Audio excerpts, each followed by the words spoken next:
Hi guys, thanks for tuning into the channel today. I'm in a little bit out of the way place here and I thought I'd put up a clip today. 5 things I like about the Honda GB350. So let's get started on that side. So first off, I think we'll talk paint quality and fit and finish. So if you all know anything about these bikes now, you'd know that this GB version, it's made in Japan. So you'd expect something to be put together well in the framework, paint and stuff like that.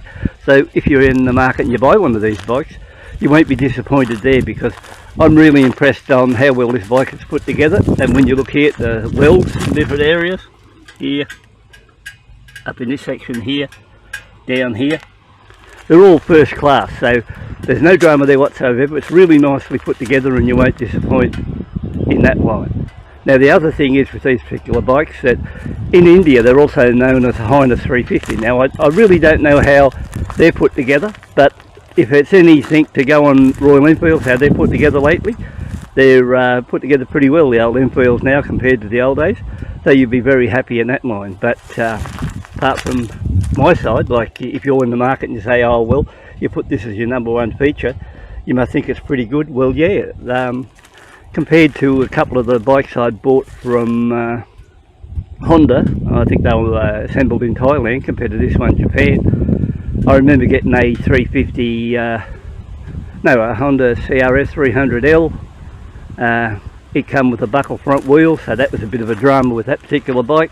And then I got a Honda CB500X and it had a scratch in the paint tank when I got it. So, you know, compared to those bikes there, what I'd picked up previously from Honda, this one here, I've been over the bike really thoroughly, and you know, like I said, the fit and finish is really good. There's nothing there I can get there and say this could be better. The badge works and all that sit there nicely.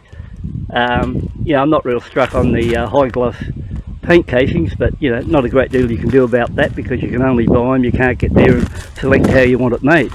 So it all goes to a price, and I think for what you get, you know, I think putting it there, fit and finish and overall appearance as #1 is a plus on my side, and you know, really looks the part. So I got no really complaints, or I haven't got any complaints in that line. So I think if you're there thinking, should you buy one and will you be disappointed with the fit, finish and how it's put together, my thoughts are you'll be 100% satisfied.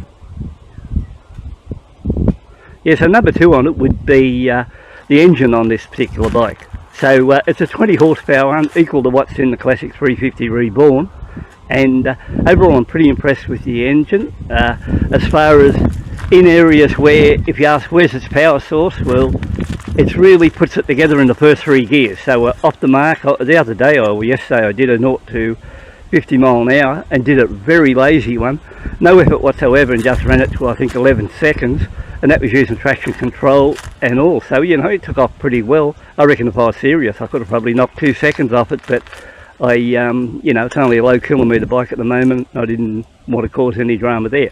Now very little vibes run through this motor. I'd say it's got less vibes than a classic 350, and you know, that would be the top notch single at the moment if you had to compare it. And when you're out cruising along, you know, you could ride this at 100 kilometres an hour without gloves on. You could ride it a long distance and never have any trouble with vibes in the hand. So as far as that goes, it puts it together well. Now when I mentioned earlier on this power, the power's in the, or if you call 20 horsepower power, the power's in the first 3 gears. So from gear 1 to 3, like I think second will get you around close on 80 kilometres an hour, and third gear up around that 100 kilometres an hour or close to it. So you know, those 3 will get you going. Once you go into 4th, you find the power backs off, and then when you hit 5th gear, well, 5th gear is virtually useless, because you can go along a 5th gear at 80 kilometres an hour and twist the throttle and not much happens at all. So if you see a slight hill coming up, you've got to work this bike a lot harder than what you would an Enfield, and you know, swing back into a 4th gear and then it'll get over it quite well. But apart from that, if you said, will it handle a 100k cruise? Yeah, it'll handle a 100k cruise quite easy, and it'll run along it like that, no effort whatsoever, no real vibes or anything running through the bar. So you know, it's a great experience at that. So you can't complain if you're after something that wants to get out there and you want to cruise at 100. My next clip out will be something like that, where you'll see it cruising along at 100, and you'll see it doing it easy. And number 3 on my list would be the fuel tank. See this fuel tank here, it holds 15 litres of gas, or so they claim, 15 litres.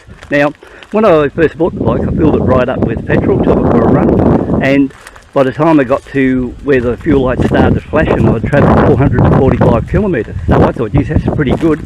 I don't think I've ever been on any of the bikes I've had that's throwing that sort of a range. But I was thinking, you know, I'll go and fill it back up again and see how it's going now. And I did do that, and I was thinking this could be the first bike I'd like to see if I could go out and score 500 kilometres to a tank of petrol. So that's the challenge for me at the moment with this one. And you know, I like that idea, so we know it'll do 445, but a little bit of that was around town on the running in and out along the road. I took it out quite a bit and ran it at 80, 90, occasionally 100. So we'll see how things go on that line, but with a 15 litre tank, and if you can get somewhere around that 450 to 500 kilometres per tank, I think you'd be really happy. So that's number 3 on the list. Yeah, so number 4 on the list is the wheels, or should I say the tyres. So it runs 19 inch at the front, 18 inch at the rear. Now the best thing about this bike, these tubeless tyres. Now, you know, you might say, you know, do you really want tubeless? Well, you know, my plans with this bike was to run it along a fair bit of dirt roads and the back things. So if I have tubeless tyres, I only have to take the, on the off chance, the puncture repair kit for tubeless tyres. And that'd be a lot better than thinking you get out there and you've got one with a tube and you've got to think, oh, I've got to get the tube out and all that hassle that goes with it. That happened to me once before, and I rang the wife to bring the high ace out on a classic 500, and we ended up loading the bike up and taking it home that way. So if I'm going to do a bit of dirt road riding and see how this bike handles dirt, I think the tubeless tyres will be a bonus. So that's number 4 on my list, tubeless tyres. So to top it all up, number 5, and lucky last you could say, is the suspension. Now I find stock suspension on this one's pretty good, and I can get out along these and ride these sealed roads, 80, 100 kilometres an hour, runs over the bumps okay. And I think compared to, say, if you're looking at a stock Enfield, this stock suspension in this one is way better than what's on my classic 350. So that's why in the end I ended up putting 500 shocks on the back of that classic 350. But you know, the way it handles the bumps goes along, you know, the ride quality is pretty good. Now earlier on I did complain about the seat, but if you look now, I've look,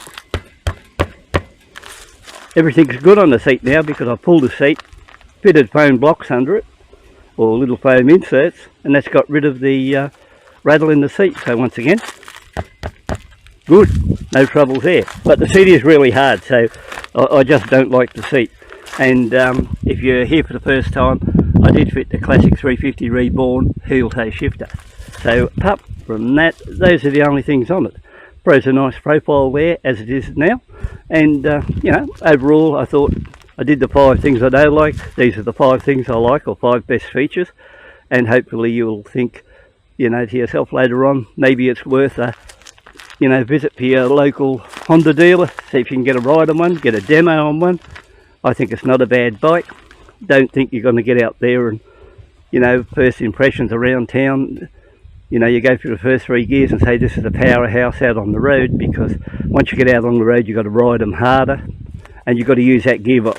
So the best thing about an Enfield, for example, it can sort of, its torque's good, and you know, you can go into 50 at 70 kilometres an hour, twist the throttle and take off. You won't do it on this bike. It's a totally different ball game, this one, and you've got to work the bike or work the gears or harder. But you know, it does get up and party if you get behind it, and you know, I think it's capable of 120, 130 kilometres an hour top speed. Does an easy 100, will do easy 110. So you know, it's got some good things going for it. So hopefully you like this one. Next clip out will be cruising along at 100 kilometres an hour, and I'll just show you how well that goes. So once again, thanks for tuning in, taking a look. If you want to sub to the channel on this bike, please do. Give the clip a like up if you feel like you'd like to do that too. So cheers for now.